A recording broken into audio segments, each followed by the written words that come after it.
दिल्ली में चल रहे ट्रेड फेयर में ई बाइक्स की धूम है। ज्यादा से ज्यादा लोग इस स्टॉल पर जमा हो रहे हैं। क्या है ई बाइक्स की खासियत, पता लगाया हमारी संवाददाता शैली सैनी ने।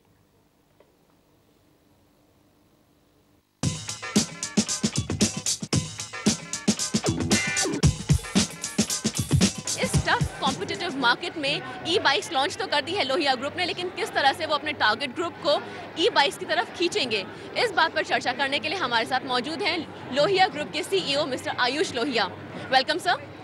आपसे जानना चाहेंगे, इतने कॉम्पिटिटिव मार्केट में ई बाइक्स आप पहली बार नहीं लॉन्च कर रहे हैं, इससे पहले ई बाइक्स हैं मार्केट में, तो किस तरह से आप टारगेट ऑडियंस को अपनी तरफ खींचेंगे? क्या है इस ई बाइक के USP? This bike is USB basically because there is no petrol. It is run on battery and electricity. So the power consumption, and when we compare it with petrol, is pretty low. It is only 10 paisa per kilometer. When we can talk about any conventional petrol vehicle, it is almost 1 to 2 rupees. So it's very high. So this is the basic USP of this product. And then it is eco-friendly. It does not require any license. So these are the basic USPs which help this product to explore in this market. एक और बात जो मुझे खास इसके बारे में पता चली कि इसमें किसी लाइसेंस की जरूरत नहीं है, ऐसा कैसे? क्योंकि इंडियन गवर्नमेंट के हिसाब से इस इलेक्ट्रिक व्हीकल ने उसे जो 250 वॉट से नीचे हैं उस पर लाइसेंस की रिक्वायरमेंट नहीं दी है एज पर।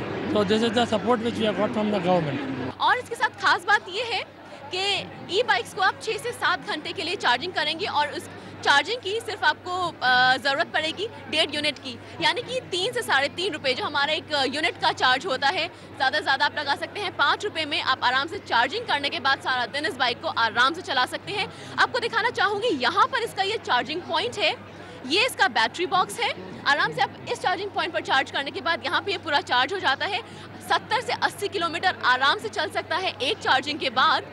और जैसे कि हमें मिस्टर आयुष ने भी बताया कि इसका ग्राउंड क्लियरेंस बहुत अच्छा है। यहाँ पर इसका इन्होंने ओडोमीटर स्पेशली जो ई बाइक्स में जल्दी से नहीं दिया जाता, ये मापने के लिए कि कितने किलोमीटर्स आप चल चुके हैं, वो भी खास तौर पर इसमें दिया गया है। फीचर्स तो बेहद अच्छे अच्छे हैं लोगों को लुभाने के लिए, लेकिन लुभाने के बाद उनको जेब कितनी हल्की करनी पड़ेगी। इस व्हीकल की कीमत हमने लॉन्च की है एक शोरूम प्राइस 31,000, लेकिन क्योंकि दिल्ली गवर्नमेंट ने इसे सब्सिडाइज कर रखा है, they are giving a subsidy of almost 27.5%, जिसकी कीमत ऑलमोस्ट 23,750 रुपीज़ पड़ती है फॉर दिल्ली यूजर्स। इस ई बाइक के साथ आपको न सिर्फ पेट्रोल के बढ़ते दामों की टेंशन से मुक्ति मिलेगी, साथ ही आपको आज़ादी मिलेगी लाइसेंस बनवाने के झंझट से। जी हाँ, ये ई बाइक्स आपको मुक्ति दिलाएंगे लाइसेंस से भी। यानी कि इस दिसंबर तैयार हो जाइए एक टेंशन फ्री राइड के लिए, और साथ ही होगी आपकी सेविंग्स ही सेविंग्स। कैमरामैन दीपक शर्मा के साथ शैली सैनी, दिल्ली, न्यूज़ 24। अब खबर जरा अलग। भले ही हैदराबाद पर कभी सालों राज करने वाले निजाम यहाँ नहीं रहते हों, लेकिन उनके दौर की यादें अभी भी ताज़ा है। छोड़े जाते हैं आपको इन्हीं यादों के साथ उनकी तस्वीरों के।